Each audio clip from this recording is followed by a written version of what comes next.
So in this video we're going to introduce the idea of linearly independent vectors. So here's how we define linear independence. So if we have a set of n vectors and we construct a linear combination of those n vectors and set it equal to the zero vector, in other words we're identifying, is the zero vector a linear combination of those n vectors? What's going to be true is that the solution C sub 1, C sub 2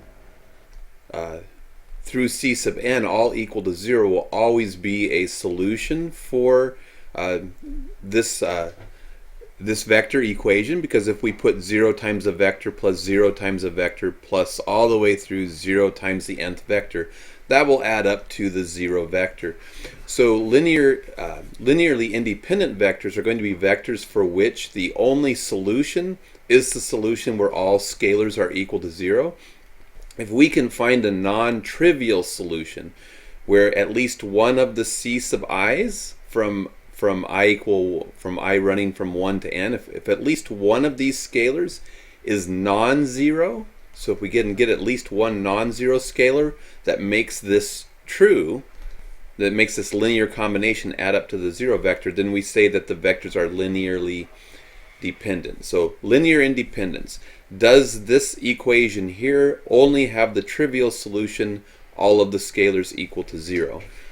So to check whether a set of vectors is linearly independent, it's just a matter of saying, hey, here I've got a set of 3 vectors from the vector space R3.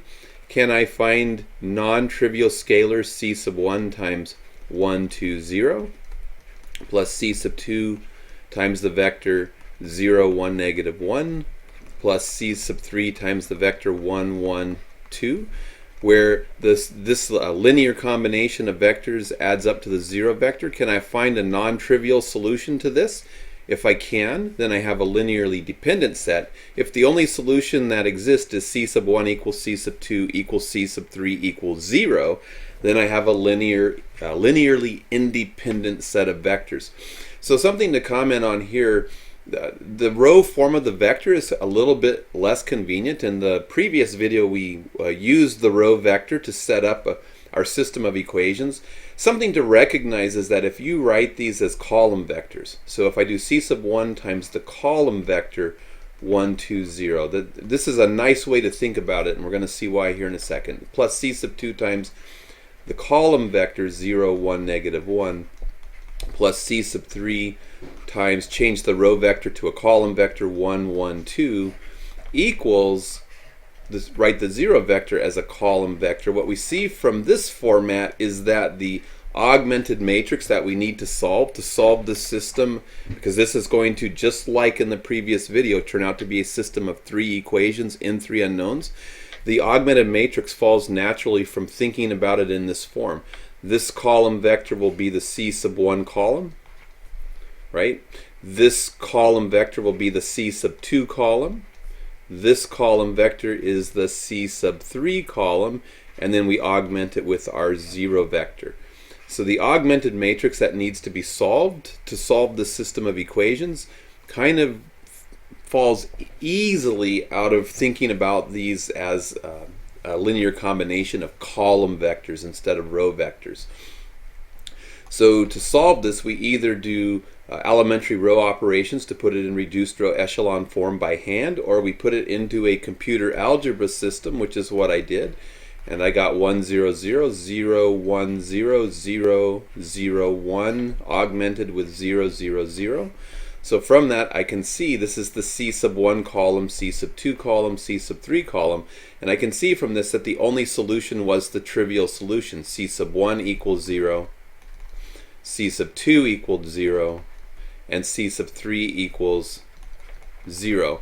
So because the only solution is the trivial solution, where we just set all the scalars equal to 0, because the only solution is the trivial solution, our set of vectors is linearly independent. So the next example says determine whether this set of 3 vectors in the vector space R3 is linearly independent. So if it's linearly independent, the vector equation C sub 1 times the vector 1, 2, 3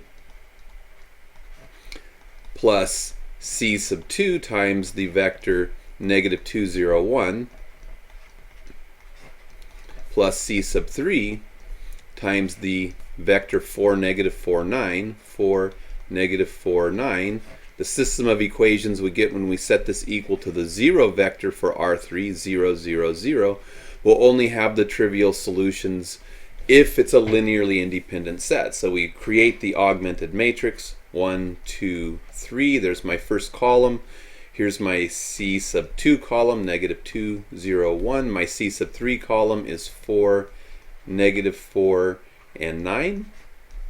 And then we augment this with the 0 vector.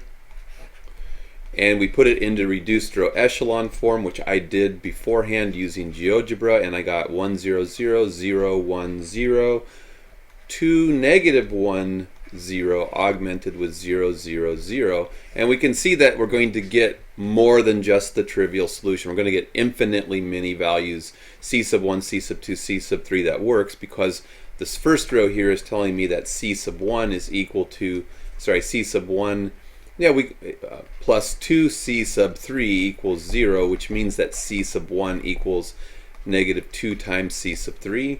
And the second row is telling me that C sub 2 minus C sub 3 equals 0, which means that C sub 2 is equal to C sub 3. So if we let C sub 3 equal some real number R, then we get that there are infinitely many solutions given by C sub 1, C sub 2, C sub 3 equaling negative 2 times R for C sub 1, and then C sub 2 equals C sub 3, so C sub 2 will equal R, and we set C sub 3 equal to R, so we get infinitely many solutions. We get a solution for every real number that exists, and hey, there's lots and lots of real numbers. So this is a set because there is more than just a trivial solution. We would say this set of 3 vectors is linearly dependent. They're not an independent set.